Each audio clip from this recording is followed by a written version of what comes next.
Super League spotlight shining so bright. Interviews and news, come join the hype.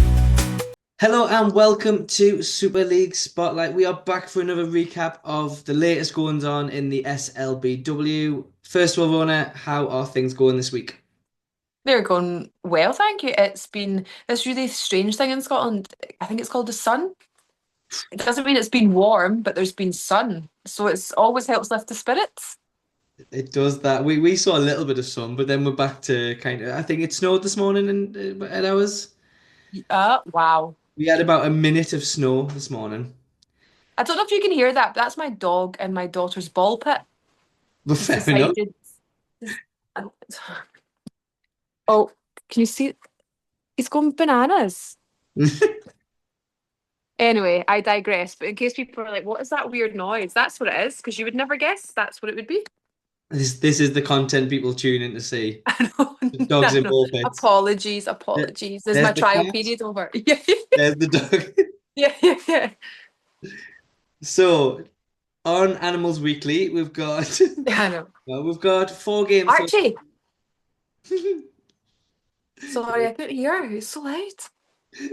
I can't actually hear it, to be honest. Oh, He's can you? Oh, a good boy. uh, uh. But no, we've got four games to look through from the weekend, and then we've got the games to look forward to, and then anything else that comes to our mind about what's going on this week, because there's always something happening in British Always basketball something. world. But let's start with, we're going to have to start with Manchester against Nottingham. Hmm. 112 to 46. Hmm. That's probably one of the most comprehensive wins of the season. It is, and I think though it's one of those results and some excellent stats. I mean, we saw that it was almost another quadruple double, but Wildcats have had a tough season anyway. They came up to Gladiators, had a tough time, and then they're now down Havas as well, which is another big part of their puzzle and who plays. So I think yeah, Manchester, the 10 players that hit the floor were on the score sheet, still no Georgia. Positive for them, maybe good for them to get a really comprehensive win behind them. I find Manchester also can sometimes blow out teams, but then really struggle. Hmm. Other times it's interesting, so it's maybe a good confidence win for them. Ashley Lewis still got a double double, Erin Antosh still, 20 between the two of them, 31 points. They didn't have again missing that scoring power from Jacob. So rough on the Wildcats, but yes, it's a hammering, but maybe not as bad, or maybe it could have been a lot better than it was. Do you know Yeah. where I'm coming from? Yeah, no, missing Claire Jacobs is going to be huge when Mm. she has the scoring power, like you say. Um, yeah, I mean, in terms of Manchester, Davida Dale's like a walking triple double. I Is know. that three this season now? Mhm. Yeah, and I mean, I knew I'd touted if Manchester, but I don't think it will be. There's the league, the championship, but I feel Danny Williams is more consistent. So I Yeah, feel like when Manchester have lost, she's still put up great numbers. When they've won, she's put up good numbers. I think Davida Dale, when she plays well, she plays really well. Maybe a bit like Tyra Singleton. And then when they have a quieter day, they have a quieter day. yeah. But there, that's just my tuppence worth. So Manchester have got a tough game this weekend, but we'll come on to that soon. Yep. Moving on to Wales and Cardiff hosting Durham with their long trip to Cardiff and getting another win, Mhm. 68-64. Cardiff keep rolling on again. They do, and I think the signings for them have been really key.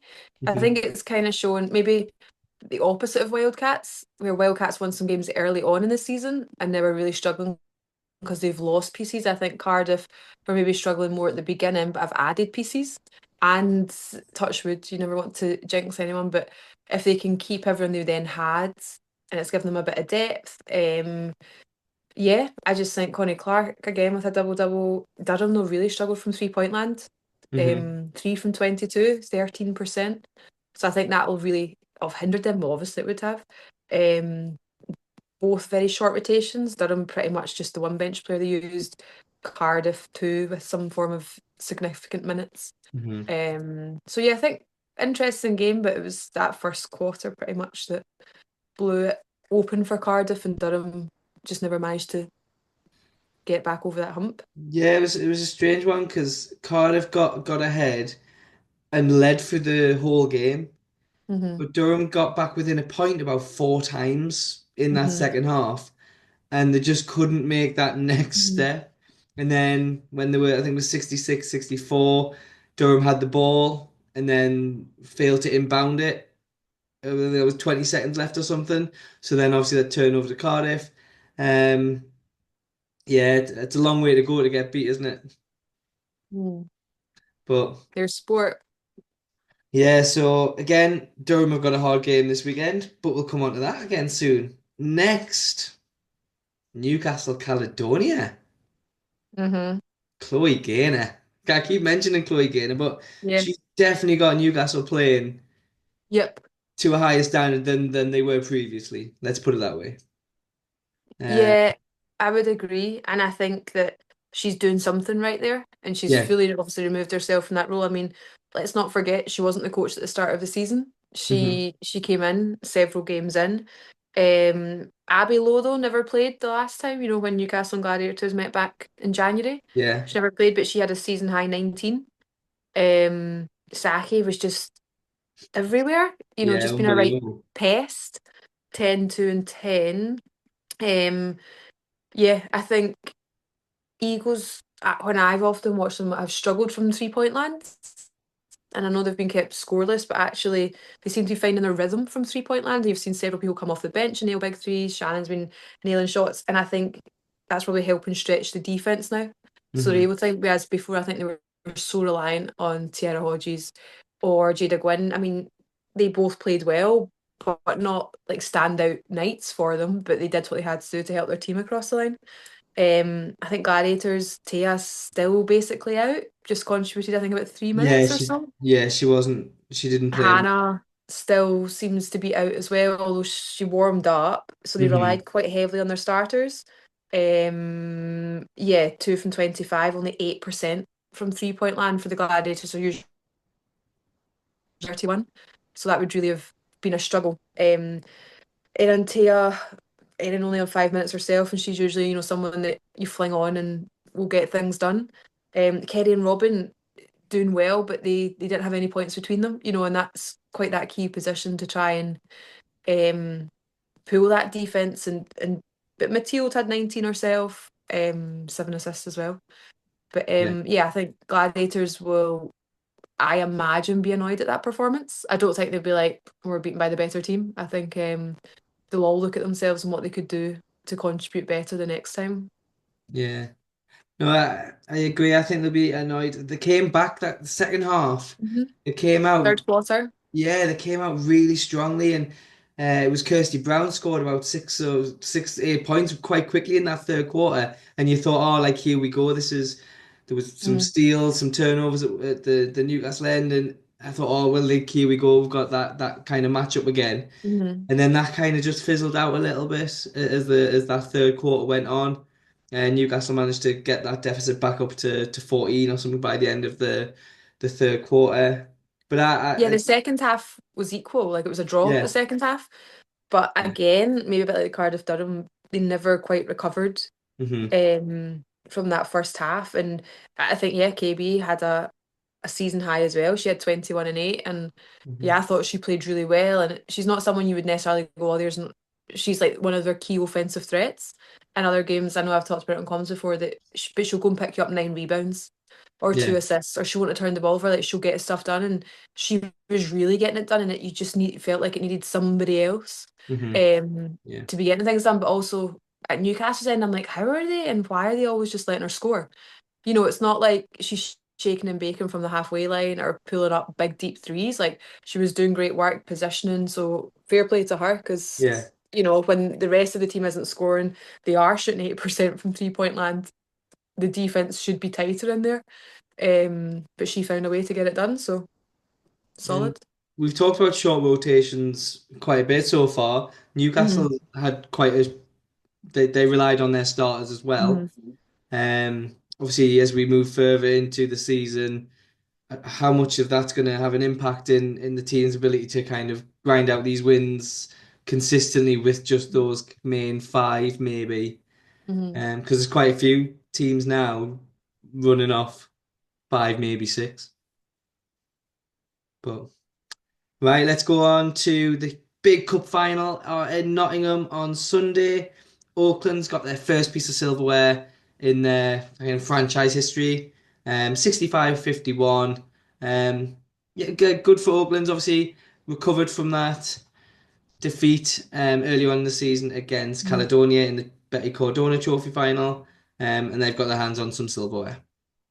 They do, and it looked like, it was great. I didn't obviously manage to travel down, but yeah, Auckland's, I think it definitely helps that they've been in that sort of situation already this season. Sometimes I think it will probably help that they did lose, because they'll make them more fired up, hungrier. I felt just the tone of when you heard them talking, stuff like that pre-game, it was, Mhm. I don't know how to describe it, but definitely maybe a bit more locked in and like, okay, we've got a job to do. I think Sheffield, knows Alper. That's a massive thing. Mhm. Destiny Walker came in 5-2-1, but I mean, she's only had 4 games with the team. 2 of them have been in the cup, so that's been a baptism of fire to have been flung into that.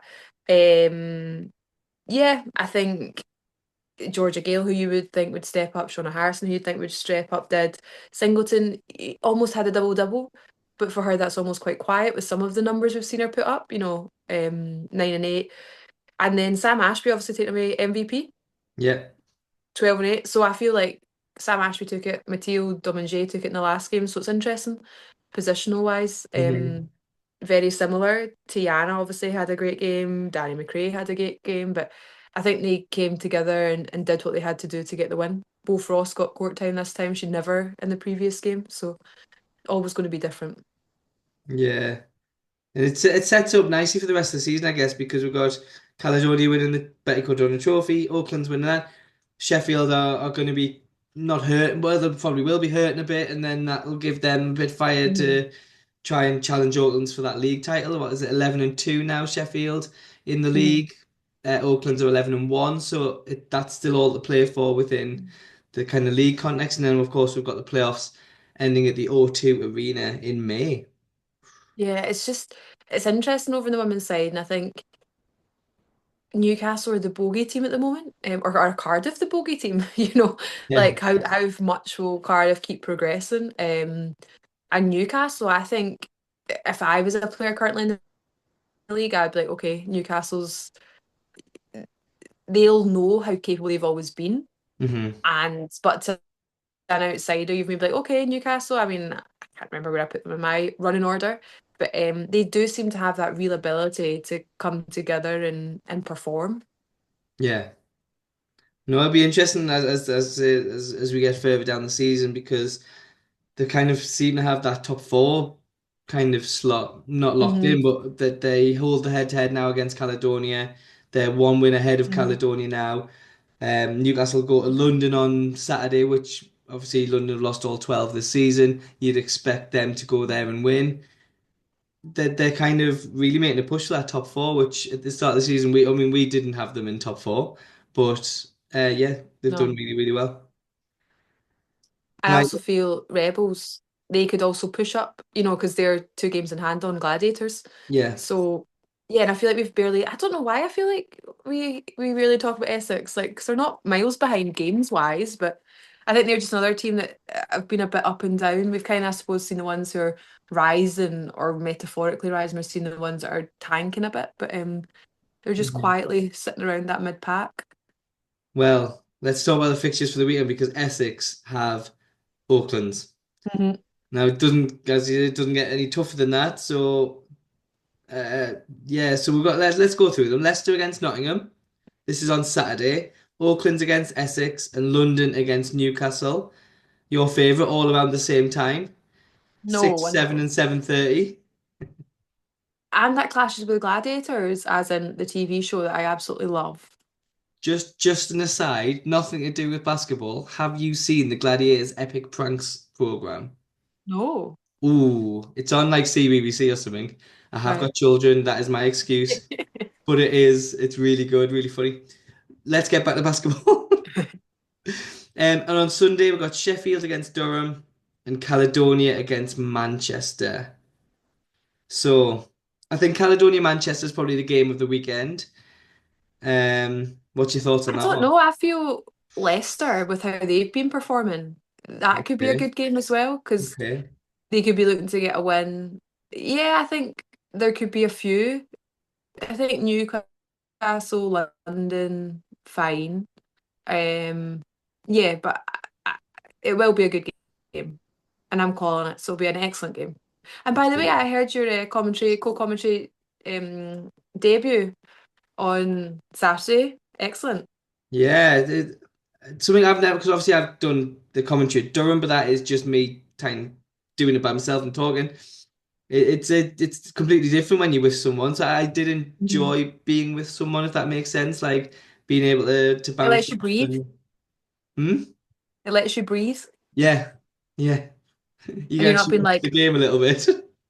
and you can be like, oh, or have a quick look at stats. I did my one of my first games the other week on my own, and I was like, "Whoo, nobody else to talk to." Yeah.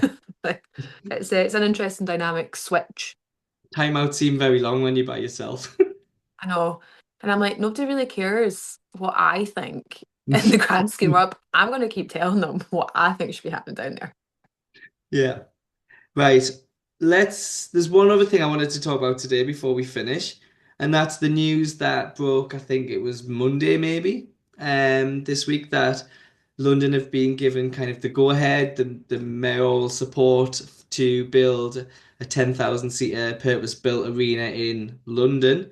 Um, and the kind of press release or whatever did have the women's team mentioned. I know it's caused a little tiny stir on Twitter.